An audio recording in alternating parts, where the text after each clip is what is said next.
Hello, welcome back to the No Excuses podcast. My name's Anne and I live in Worcestershire. My hubby and our dog, who, he's definitely behind me. This is episode 13. How did we get here so quickly? Welcome back if you're a returning viewer, and hello, I've had a few new subscribers recently. You're very welcome and I hope you stay. Everything I talk about today will be in, I will put links down below. But if you want to find me on social media, I am spaknits on Instagram and Ravelry, where we have 2 make-alongs running, and I will talk about them not in this episode because I have got a lot to talk about today. But I'll talk about a little bit more in the next episode to remind people. And I have an email, spaknitsandcrafts@gmail.com. I love hearing your comments. I have lovely conversations with people. Please do get in touch if you want to ask anything or tell me what you're doing. I'm always interested to hear the range of activities that people are doing, and also what yarn you're using, what pattern you're using. I've had to add to my favourites since I've started podcasting, because you're telling me about things that I might have seen and overlooked, or I've not even seen before on Ravelry. There are a lot of patterns on Ravelry. So, it's not always easy to find exactly what you're looking for. So today we have a finish. Avert your eyes if you, I know you've seen it. We have 2 finishes actually. 3 finishes, one of which I can't show you because it's in the wardrobe, but I'll put a photograph in of it. A new cast on and a start of an alteration. And if you've seen Instagram the last couple of days, then you will know what I'm talking about with the alteration. So let's get the elephant or the swamp monster in the room out of the way. I am wearing it. Ha ha! Well, it's been a long time coming, hasn't it? But this is my vest. As you can see, it has no arms. It's a bit longer than I thought it would be, because I did say I was going to do it like boxy, but it grew a bit on the line. I didn't exactly block it. I didn't think it needed it. But we dried it, spun it, hung it upside down on the line. Added a little bit length, but it does cover the bum nicely, and I hate things riding up at the back. So this is the Swamp Monster vest. After several attempts of me trying to do a cardigan, it has got a pretty ribbed lacy pattern on the front, and it's a plain back apart from a slip stitch going up the centre of the back. I've spoken about this many times. The pattern is taken from a discontinued Patons Family book, but I'll put the number down below. And the wool, of course, is the main thing, which is Swamp Monster in BFL DK by Needle and Thread. Gorgeous, absolutely gorgeous. Love the colour. Now, I put it on to podcast, and Tom's like, it's just wrong, it needs sleeves. He just doesn't like things without sleeves, and he hates it if they've got short sleeves and longer sleeves coming out at the bottom of them. But I'm happy with this because I think I'm going to get quite a bit of wear out of it, because it's nice and loose, it's easy to put on, it's going to be warm. On those days where you don't think you want to wear a cardigan, but you want to keep your body warm, or you don't want the bulk of the cardigan underneath the coat, then this is going to be fine. I've put it on with one of only 2 shirts that I own that have got a collar. So I need to get sewing, don't I? Because I could do with a couple of things to wear with this, because I think it's going to be a very useful addition to my wardrobe. I will put notes in Ravelry, probably not the whole history about what I've done with this poor yarn, but it stood up to all my incarnations of this, trying to make a jumper out of it, a cardigan first, and I'll weigh it and see how many metres I've got in it, because I'm always interested to keep my meterage. So yeah, it is done. You will see no more of the Swamp Monster, I promise. Well, unless I wear it again. So I've got a little bit left over, of course I have, but obviously not enough to do sleeves. So here we go. I'm really pleased with it. And thank you for all your support and kind words about the yarn that I've received. But the yarn, the skill is in the dyer, and Libby at Needle and Thread has got some gorgeous, gorgeous colours. So if you're interested, she does saturated ones like this very, very well. Anyway, so that's finish number 1. Finish number 2 is hanging on the back of the door. I'm not going to show it this time because it isn't exactly finished. I finished knitting on my Ranunculus, so all you can see is sort of a greeny, almost grey jumper hanging on the back of the door. And you'll have to trust me that it is my Ranunculus. You've seen it before, a bit closer up. But I need to finish the neckline on it. And I need to sew in a few ends, take out a load of stitch markers that are still in the body and the sleeves, and I will show you next time, and I will talk more fully about what I did to finish it off, because I did have a case of finishing it. Well, I finished the hem, wasn't quite long enough, put one arm in, wasn't quite long enough, so I've lengthened it. It's considerably longer than the pattern says. I mean, honestly, if I'd done it to the pattern, it really wouldn't have covered me boobs. It would have looked slightly ridiculous on me. It does have, I mean, I did the biggest size, and it does have the, tells you to do horizontal bust darts if you do need more length at the back. But when you consider how wide it is and how loose fitting the design was meant to be, you know, with all the positive ease, then I was quite surprised that I had to do it as long as I did. No hassle, you know, just plain knitting. Did a little bit of rib at the end, and yeah, I'm pleased with it. I think it's going to be, again, a nice addition to the wardrobe. But I'll stop talking about it now. I'll finish it off for next week, and then I'll show you, and I'll probably wear it as well, and show it you and talk about it in a bit more detail. So that's finish number 1, and sort of finished number 2. Yay! Sure, I've forgotten to say something right at the beginning. You know what I'm like. Okay, finish number 3 is a zipped pouch made with that lovely fabric I showed you a couple of weeks ago. I will put some photographs in here of the pouch. They're not brilliant photographs because I took them. But I thought I was making a boxed pouch, you know, where they come over at the top, sort of shape. But isn't it so? Narrow at the bottom, wide at the top. And I've actually done the boxed bottoms far neater than I've ever done before, but I don't think I've taken a photograph of them yet. But I will be showing the pouch at some other future date, because I'm keeping my little scraps of fabric in there at the moment. And it's much bigger than I thought it would be. I don't know how to measure. Maybe I get my inches and my centimetres confused. But anyway, it's successful. I'll get it, make sure I'll get it out the wardrobe next time and show you, because I'm even quite pleased, reasonably pleased, about how the zip went in as well. But I've got lots and lots of sewing to do. I want to make a few bags, and I'm definitely going to make the gelato top. Mom has gone away now for a week, and when she comes back, she said she'll cut it out for me. So it'll be all systems go then. Probably a lot of swearing. So I try and sew something on my own. So yeah, so I've finished the pouch, or whatever you want to call it. I can't think of another. It's like a toilet bag type of thing, but it's not waterproof, you know. Project bag, large project bag, the vest and the ranunculus. So I've been busy.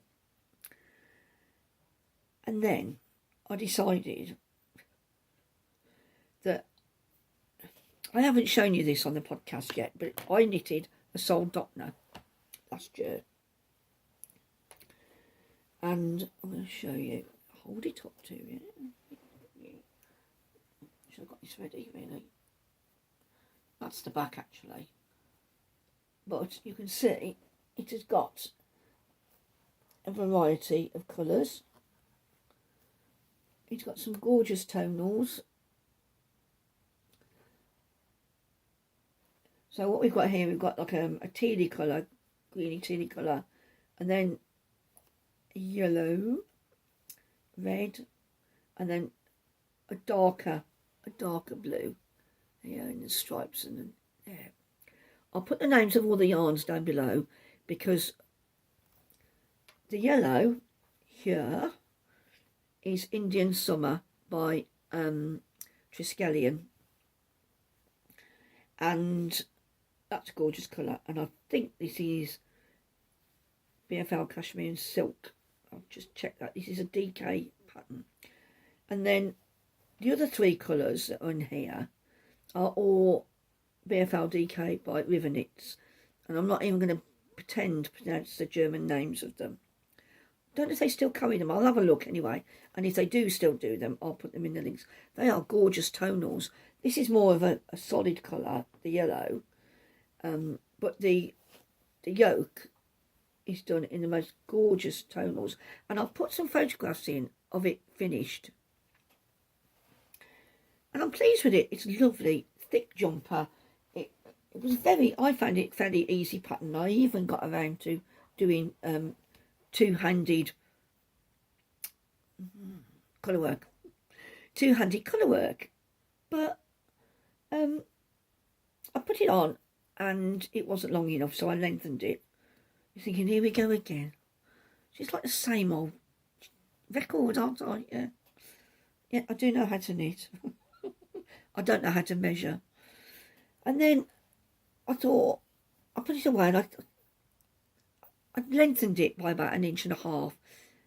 And although it fits, I kept thinking it's still a bit short, and I'd lost the will to undo it because I'd done it in like a colour work hem.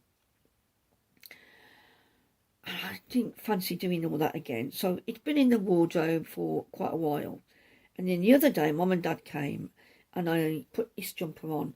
And I said to Mum, I'm only wearing it because I need to know how much longer I need to do it. Because at the end of the day, it's only when you wear something for a few hours that you realise, you know, this needs to be shorter, longer, looser, tighter, whatever. But it rose up. It rose up as the day went on. I had a t-shirt underneath it. And I'm not kidding you, I ended up with, I said, a Soldotna bralette, basically, because it ended up just like being on, you know, do you remember the long line bras that they used to advertise, like Miss Mary and the Triumph ones, that had like quite a thick band underneath the bra portion, but it wasn't a corset, it wasn't that long, you know what I mean? And I presume they're quite comfortable. I've not owned one, but it reminded me of that really, because it came just below the boobage. Far too short on somebody like me. I mean, it didn't look good. But again, because, you know, I'm doing it for you, and, you know, we all learn from one another's mistakes, and you'll learn a lot from me then in that case, because I'm always making mistakes. I know how not to do it. So yeah, my Soldotna bralette is being transformed.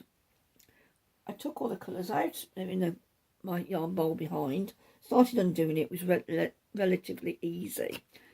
And you'll see from the original photographs that I did have the fleas or lice dots on it. And what I'd done as the pattern where they were quite close together for the first sort of few repeats. And then I doubled the amount of space in rows and width as I went further down the pattern.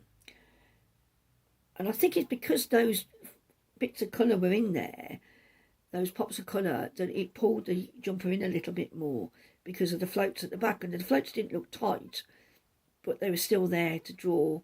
You know, it stopped it being so flexible, if you like. And if you've done colour work before, you'll probably, you know what I'm getting at. I mean, my floats are fairly okay on the yoke, I think. It needs a good blocking. You know, I didn't block it properly, and now we're coming into the summer again. I can give it a really good blocking. outside when the weather gets a bit hotter. So I've undone it all.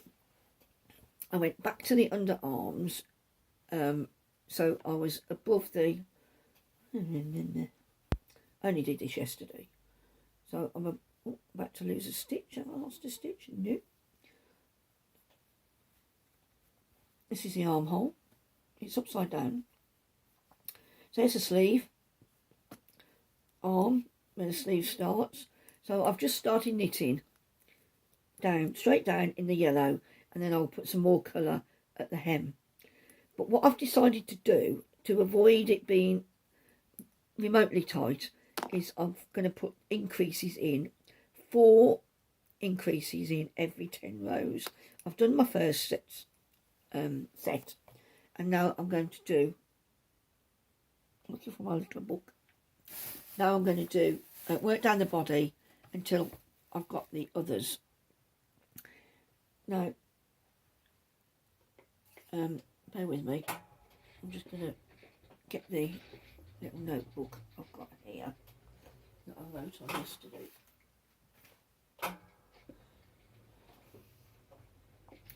And we'll end up with a more of an A-line jumper. So all I did is I just did a little sketch of how many stitches I had in the round, which was 356, which divided nicely into 4. And then I evenly spaced my every 89 stitches I put a marker in.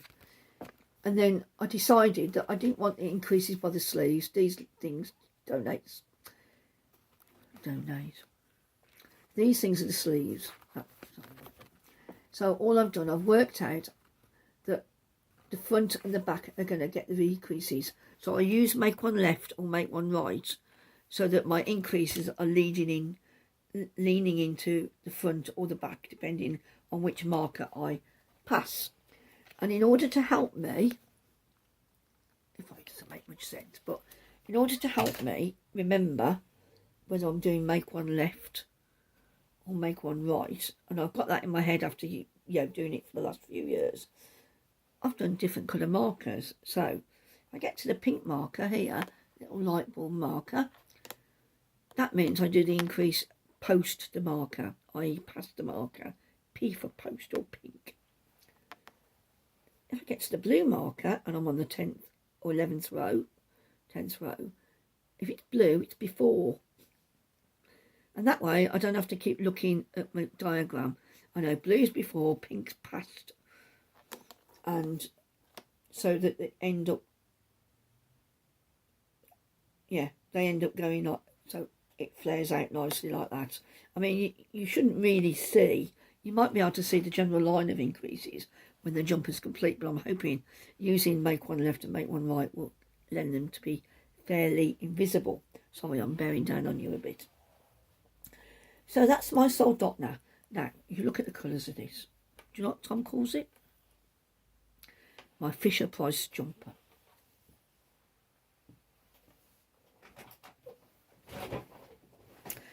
Isn't he a silly sausage? So that's what I'm working on in the evening, because it's just straight knitting. I keep a note of the rows that I've done, and then I just do my increases, and I'm going to carry on until it's the length I want it, which is going to be about 14 inches.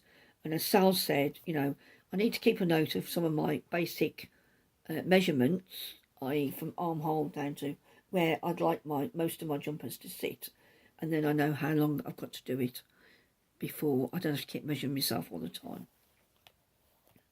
So I will list all the yarns down below. I do know that since I started on this, these are quite vibrant colours for me, really, but I think they go all right together.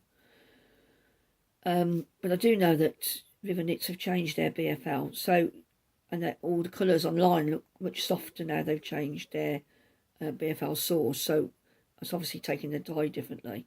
I need to order some at some point to see if it's a squishy. Looks like it might be softer, if anything. So that's my alteration. Got to 20 minutes. One more knitting thing to show you. very insignificant. I cast it on last night. So this is my new cast on to do in the day. Although I'm going to try and do some sewing this week, but this is my new cast on during the day, and it is the Poetria by Sari Norlund. I'll put a photograph in of the jumper here, and I am knitting it with Triskelion again, and this is Prow Dancer in the Scylfing DK, which is a 75% BFL, 75% 25% Gotland. So it's the same mix as the Ranunculus, but this feels, that's 4-ply and naturally dyed. This is DK, and it feels a lot different. But isn't that a nice grey? Now, you saw this the other week when I showed you all the skeins together with the lime green, because I was going to do myself a cardigan. But you know what? I had this sudden flash of inspiration. I've got all these Sari Norlund's patterns, and I thought, just stop thinking you're going to do this with that. Cast something on. You know it's going to make a really nice jumper. You're going to wear it because it's a grey. Sorry, Ginny. I'll put it away quick. Hope you're feeling all right today. Ginny doesn't like grey, do you, Ginny?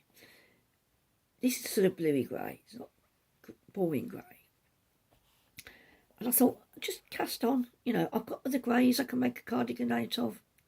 Now, just by me has landed a very, very tatty looking blue tit. And that can only mean one thing, that it's got a nest. The poor thing is on the fat balls now, and it's probably shattered from going backwards and forwards and trying to feed either the female on the nest or its babies. So, you know, and we never did get any birds nesting in our box, but it's only the first year, so it would have been quite unusual if they had started nesting, to be honest. So, yeah, just outside the window there. They're tiny, tiny things, aren't they? Anyway, I digress again. I'm now going to turn you off, but I'll be back in a minute, so don't go anywhere. Hello. I'm back again. I don't think I've acquired anything this week. I'll have to have a look. I haven't had any yarn, so that's a good thing. I still haven't started my bullet journal or, you know, my crafting journal or anything. I don't know when the days go to. Retirement is bad for you, really, because you end up having almost too much time to do things. Because if you're a busy, they say if you want something done, ask a busy person. It's because they're used to fitting things in, I think. Whereas me, I'm just la la la la la. What shall I do today? You know. So, but yes. I'm going to talk about school in a minute, but before I do, when I showed you Mum's mice a few weeks ago, a couple of people said that they'd be interested. My mum ever started making them again. They'd be interested in buying them off her. Now, I would categorically say that I have not started this channel to, you know, start a company or anything. But I mentioned that to Mum, get rid of the crinkly bag, and she said if anybody is interested, she's got some beige felt which might look a little bit better actually than the white, unless you specifically want white. She's happy to make them. So if you want to let me know if you are interested, if you're happy to have a beige mouse, and whether you want it to hold a posy or a basket, and then they will be made for you and they'll be sent out to you. I know there's just a couple of people that said, oh yes, I definitely like one of those. But if you change your mind, it's not a problem, you know.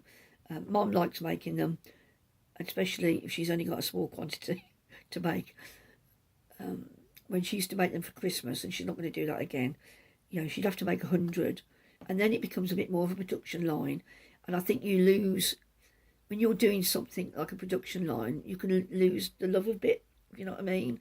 Because it becomes, you've got to do it rather than you want to do it. So let me know anyway if you want to. Yeah, okay. Right, let's talk about school. I'll try not to talk too long about this, because I could probably go on for ages and ages. And I haven't really prepared myself, because I tried to look for some photographs of my room that I slept in mostly, and our house and the buildings. So I'm going to see if I can get some off the Facebook page that I'm part of that relates to school. But basically, I've spent from the age of 4 to the age of 17 in special education, and I went to Victoria in Birmingham, even though Mum and Dad lived in Worcestershire, at the age of 4. Mum and Dad live opposite a primary school, which hasn't really got that many steps in, but I wasn't walking at the time. I was scooting around on my bum or using the furniture to get around. So I went to this school, and they fixed me up with some tripods, and they got me walking, because I'd had proper boots fitted by then, handmade, etc., which are gorgeous, and I'll show you those one day, because they're on the shelf up here, little tiny things. And it was a lovely school, a very happy school, but because it was for children with physical disabilities, you had the wide range of physical disabilities.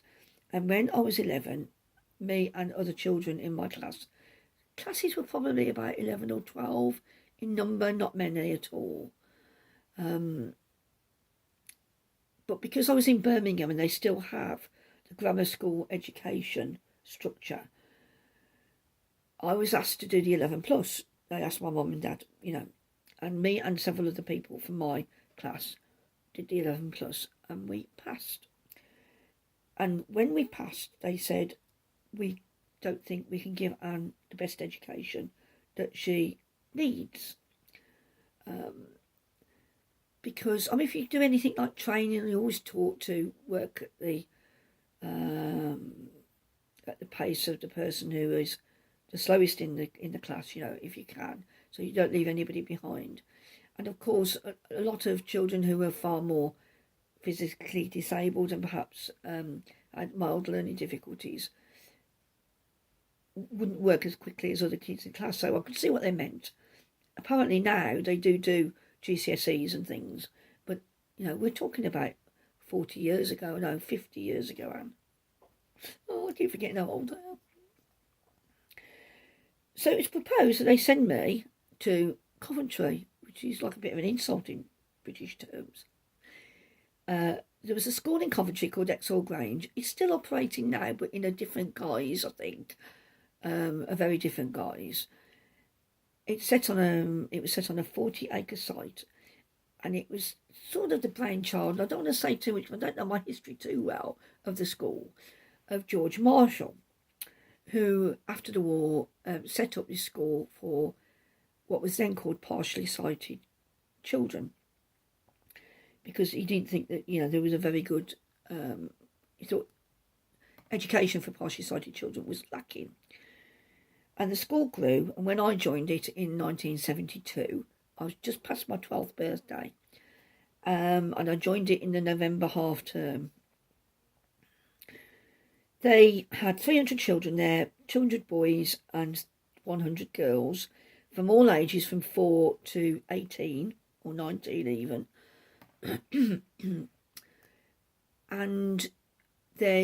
But most of them were like teenagers. You'd get a lot of children like me who would come sort of part way through their schooling, either when they were like 10 or 11, 12 type of thing, and even a bit later than that. The school, say, was divided into 2 girls' houses and 4 boys, 50 in each, and I was in Kenilworth House. And it was run by a very strict lady called Miss Grunwell, who has sadly passed on now. It was quite strict, not in a nasty way, but the more I think about school, the more I think, you know, compared to these days, and a lot of water's gone under the bridge with about childcare and things, but there was no real pastoral care as far as I could see. I was heartbroken to go to school, and in those days you did as the local authorities told you. Although looking back on it, I could have easily have gone to one of the high schools near to me because it was all on one level. But Worcestershire decided it was going to pay a fortune to Warwickshire County Council and send me to this school. And everybody kept telling me what a wonderful opportunity it was. But it was hard being away from home. I came from a very happy, loving, supportive family. And, you know, it's difficult when you're hormonal age as well, I think. Going away from home, going to school. And, of course, I was the eldest of 4 kids. And they said for a long time, you know, that they that element of me not being there for most of the weeks of the year had a bit of an impact on our relationships. But, yeah, so I went to school. You know, Mum and Dad didn't feel, even though I didn't want to go, and they kept saying to me, you know, it's going to be better for your education. And it was very good. The school, although it was very small, it was divided into different streams of education, just like you stream children now, according to their abilities. So you'd have what they called the grammar stream, which they changed to the J stream while I was there. And I was lucky enough to get put into that stream. And basically you did O-levels in that stream. And then next was the com stream, I don't know, commercial, commerce, I don't know. And you did GCSEs in that, CSEs in that stream. And then you had the A stream, and it sounds like it's tiered, and it was slightly. The A stream was mainly like things like Pitman, typing, City and Guilds with the odd GCSE. And then you had a couple of other classes, and you also had what they called PH stream, where you had people who were, I wouldn't say that they might have had mild learning difficulties, but they had physical disabilities, so they didn't have anything wrong with their eyes, which most of the children did, because predominantly the school was for visually impaired children. I had nothing wrong with my eyes at the time. I only wear these because of my age, you know, it's not. But you had children there who had lots and lots of different things wrong with their eyes, you know. They had detached retinas, or they didn't, you know, they got knocked on the head. They could have they were very vulnerable to having a detached retina. A lot of albinos at the school, and quite often brothers and sisters as well. A lot of different things. People had tunnel vision. They could either only see the centre or they could only see the periphery. Light sensitive. You know, anything you can think can go wrong with the eyes, then there was probably somebody there with that disability. Now we called it being gozzy, Gozzy, I think, if you're going to spell it.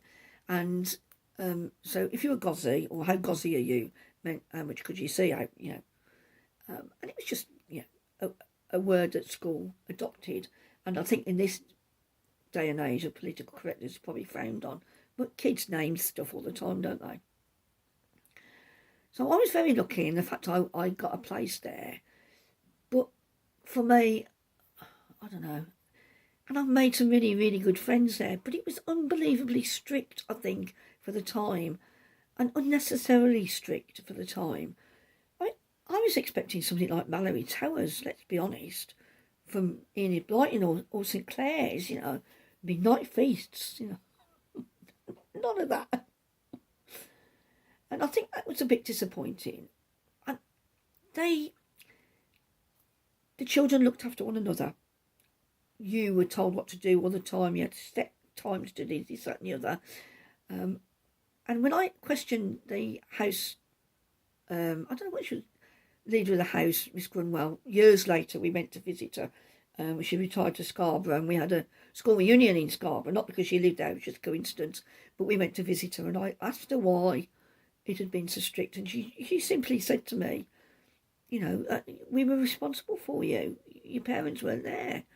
So, and they kept an extremely tight rein on the girls. No idea why. especially the teenage ones.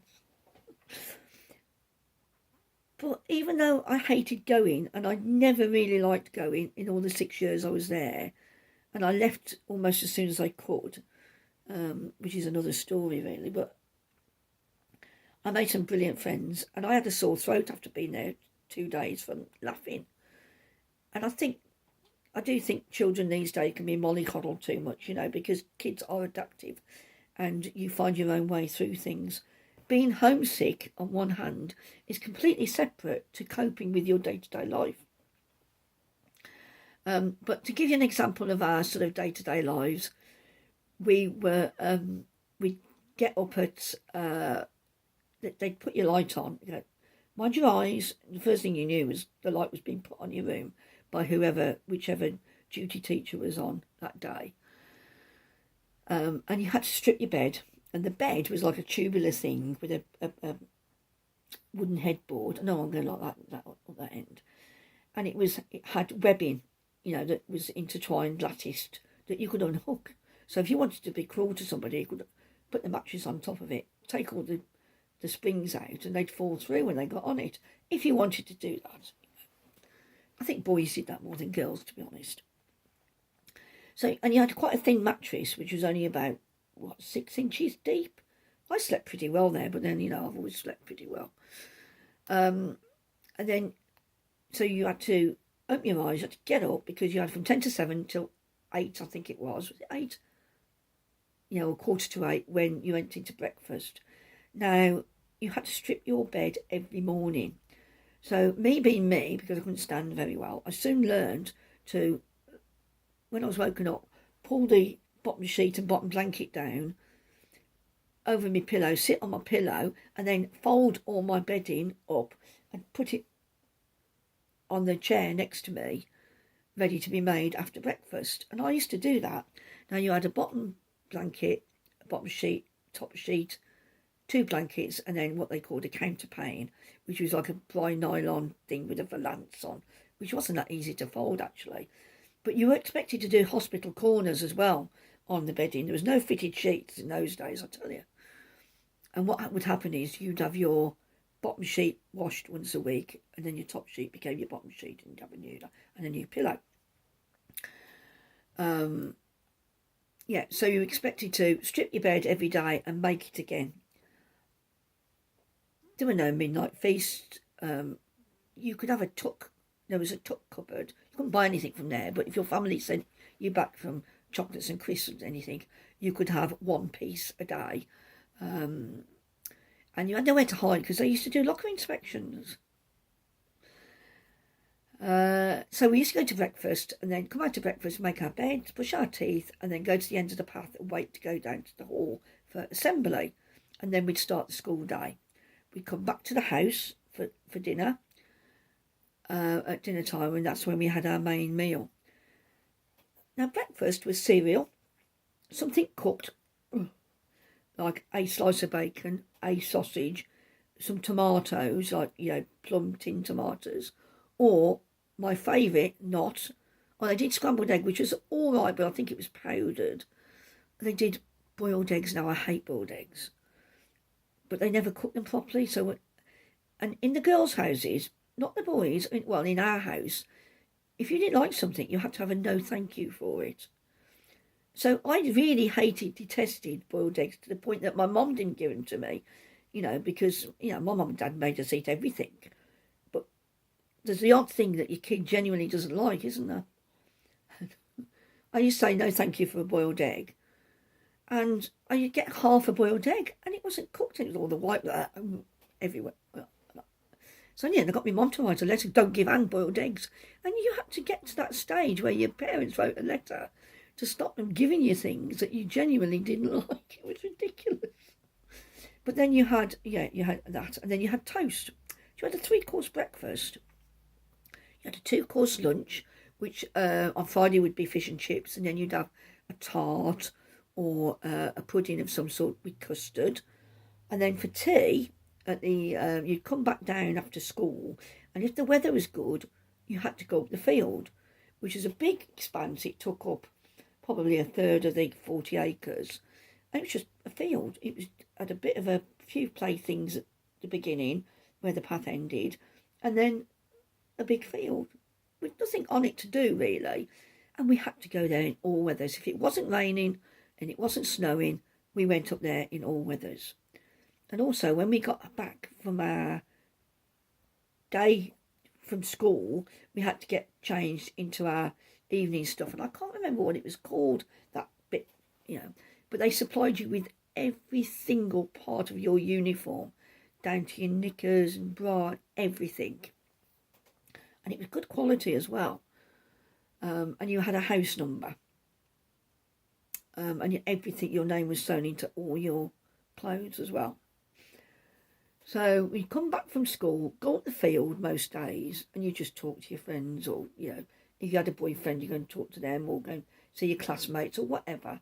There were a few after-school clubs. I was in the guides. I did chess club once, but I was so useless at it. I didn't really have much of that, But for tea, and tea weirdly was quite good, because you had something like faggots and peas. And now I can't eat faggots and peas without vinegar on. But I don't even like vinegar that much. Or you'd have egg and chips. Or we didn't get a lot of chips because I said chips twice. What else did we have for tea? Cheese and onion pie. Potato pie, just mashed potato with cheese and onion in it. And then you had bread and butter. And then you had something like Angel Delight or tinned fruit. And they gave you tinned fruit at lunchtime as well. Oh, I'm not keen on tinned fruit. I quickly got put on the diet table, or on the diet, because I just ate all the food. Food wasn't bad. There was plenty quantity of it, But they did, their tea was already made up. It already had milk in it, but not sugar. And it used to come in big pots. And bearing in mind, a lot of people couldn't see very well, you were expected to do your turn on waiting on the tables, apart from me, because I couldn't carry anything. So, and then whoever the senior was on the table, which would have been me later on as I got older, they would dole out the food to everybody, What do you want? You'd have to say, yes, please for this, and a no, thank you for that, And if you had a matron on your table, house matron, or the teacher, well, woe betide, because the no thank yous were bigger than they should have been. And I thought that element was a bit childish, really. I thought it was a bit silly, because the boys didn't have to do that. The boys got away with a lot that the girls didn't get away with. And then we had prep, you see. Now, if you say you did prep, it sounds like a posh school. But basically, we used to go back up to the school, and again, the senior people, usually they had a small sixth form of people doing A-levels, and they would be the prep prefects. I didn't stay on for sixth form, but they would oversee a class. You go back into your class, your form classroom, and you do, depending on what class you're in, you do an hour up to 2 hours prep a night, and you get set proper homework. The good thing was, for me, that it made me disciplined, and what got me through my OND. I did an ordinary national diploma at Redditch College when I'd finished at Exhall, and it got me very disciplined, and I was always ahead with my homework because I was used to doing it. But everything was very regimented, and then if you wanted it, there was supper. Now supper consisted mainly of crackers, so you get things like a fish paste sandwich or honey on cream crackers, and a drink. Now, when you were older, you were allowed to carry hot water down from the utility room, down through the corridor. Bear in mind, there were little kids running around and everything. And as you carried the tray of boiled water to make your own drink of Ovaltine or whatever you wanted, I think you had to be 14 and upwards for that. You had to shout, hot water, to warn other people, because they couldn't see, they could come in into you. It must have happened for them to start doing that. So we'd have a drink, and then at 8:30, you had to be in your rooms, and then at 9:30, even if you were 17, your lights were off. Mad. I don't know. there wasn't a very good library there to borrow books out of. You know, there were like tended to be textbooks. I don't think they had very many, from what I can remember, very many fiction books there. There was, in the evening, I went to discussion group in the later years, and George, who was the headmaster at the time, he was really interesting to listen to. He'd been in the war in the desert, and he was a very strict man, but I think his heart was in it, you know. And he used to tell us some fascinating stories, and he challenged us as well in discussion group, and I really enjoyed that. But I was so painfully shy when I was in other people's company, and yet I was quite gobby with my friends, as in my house mistress put that Anne is a bit of a lead amongst her. I used to do the organising, that's what all it was. Shall we do this? Shall we do that? Shall we do the other? I'm the eldest of 4. It came naturally to me. And I still do it now. I still organise the tenor girls from work and my school friends. If we're going to go anywhere, I'm the one that books a hotel. I'm the one that comes up with the suggestions a lot of the time, not all the time. You know, so that hasn't gone away. I'm just not a natural leader, but a natural social secretary. So school was interesting, and you know, we could we got up to naughty things, not as bad as the boys. I mean, apparently the boys found out they were having kippers for breakfast, and they broke into the kitchens in the middle of the night and stole all the kippers. Well, it must have went berserk. They all got gated. And you could go out at the weekend until you were 12. You had to go out with a teacher, and you'd go to a nearby shop, and you could spend a little bit of pocket money that you had. We all had the same pocket money on a few sweets and things. And we were allowed to walk down to what they called the Lyric, which is an old cinema, and I think it was a bingo hall at the time. As far as I know, the building's still there, but it's some sort of warehouse shop type thing now. And we used to go to a supermarket opposite that, which I think might have been not the Spar. I can't remember what it's called now. Anyway, and I used to just, you know, blow my 30p, it was when I first started, 30p a week on crisps, I think. But when you got a bit older, you were allowed out after school. You could walk to the local shop, you know, or just go for a walk in the surrounding area if you wanted to.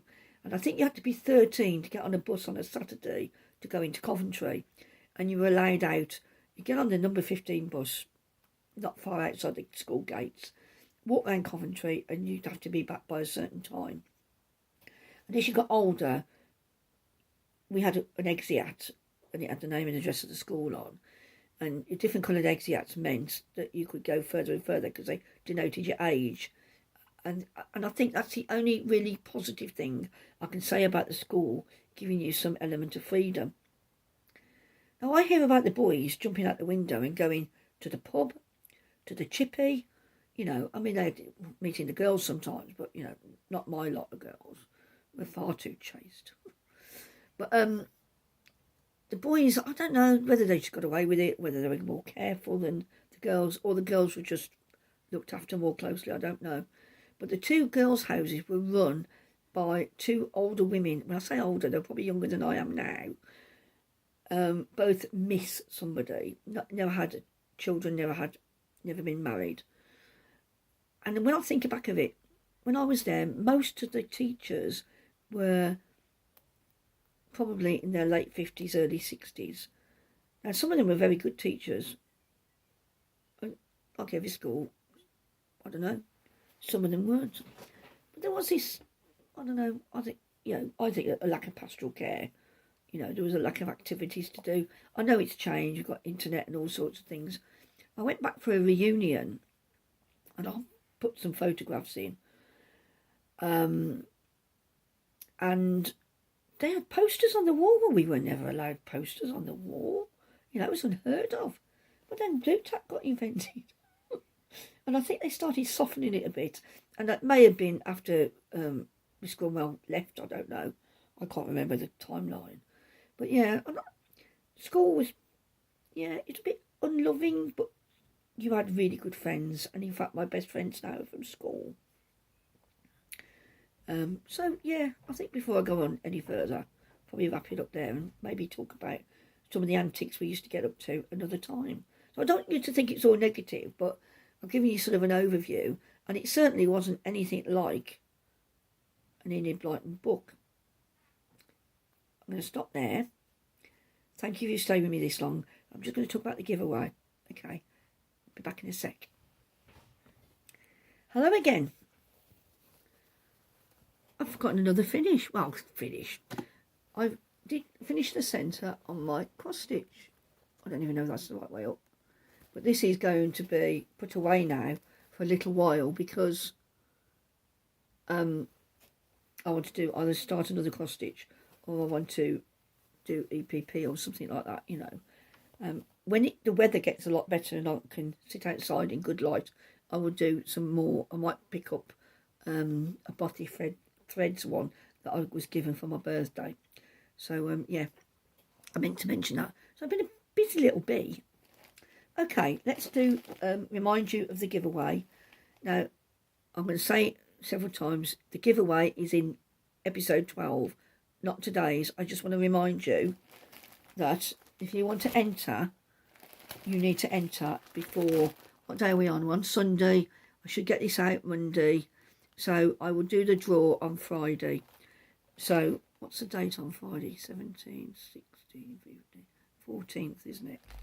So by Friday the 14th, don't know what time, I will make the draw for this. So we have 2 prizes, just to remind you. And this is courtesy of Sal. It is a Curly Emma bag in a lovely wool check fabric. It is lined with spotty dotties, which you can't see. And with it, excuse the rattling, you get an Oceans pouch with the sheeps on and a DPN cozy, snaps on, all lined in the same fabric. And then you get these 2, I'm trying to minimise this battling. I didn't realise the I put them back into freezer bags. And these are 2 lovely skeins from Yorkshire Dale Yarns. Okay, so these 2, all that comes as one, and that is going to be prize number 1.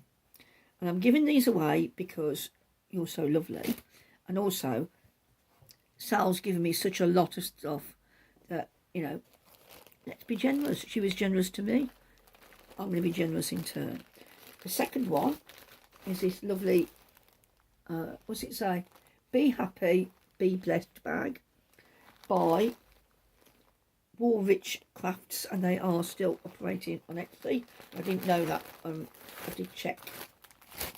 And you get a DPN cozy in there with it. I am going to press them. They look a bit crinkled because they've been in storage for a little while. And then here you've got a lovely greeny, bit beigey, pinky, greeny. This is called something quite rude after him. This is called I Want to Do Bad Things to You.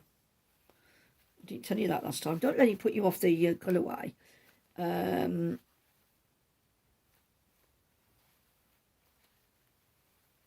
It's superwash wool, and it's by, I can't read it. It's Embroidery. I think it's German. It's not the, I can't read the German. I'd have a go at pronouncing it. But it's pale against where it's been printed. It's not very good contrast. I can't see the lettering. And this is another Yorkshire Dales yarn. Look at that. Pinky. It's a bit more pink than purpley pink. And they've got yellow and green at your end. Gorgeous. And it's got a little bit sparkling. And that's number 2. So what I'm going to do, what you need to do is, if you haven't already, so if you've done it already, that's fine. You need to go back to episode 12. Don't put it in this one. Episode 12, and put the word dreaming. And I want to know what yarn, if money was no object or buying from different country was no object, what yarn would you like to knit with? Now, I've had lots of entries already, really, really interesting things that people have said. And I don't care if it's cotton, acrylic, possum, you name it, put it in. I'm just interested to know. You know, if you had a choice, what would you prefer to knit with? No judgment, no yarn snobbery here. So yeah, let me know. I will draw the curly Emma bag first, and then I'll draw for the Be Happy, Be Blessed bag secondly, and I will film them and I will include them in next week's video. So I think that's it, and I've talked for, I do feel like I've yattered again, like dun-dun-dun-dun-dun-dun, but hopefully you've been able to understand me, and you've been plentiful there's plentiful of admiration for my vest, tank top, or whatever you want to call it.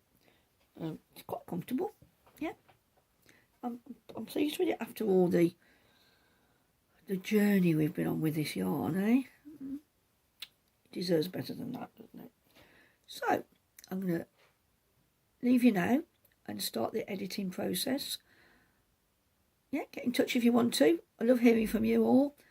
You take care. Hope you've had a good weekend. And I will see you in about a week's time. Okay, don't forget, if you want to enter, episode 12. Okay? Ta-da a bit then. Bye.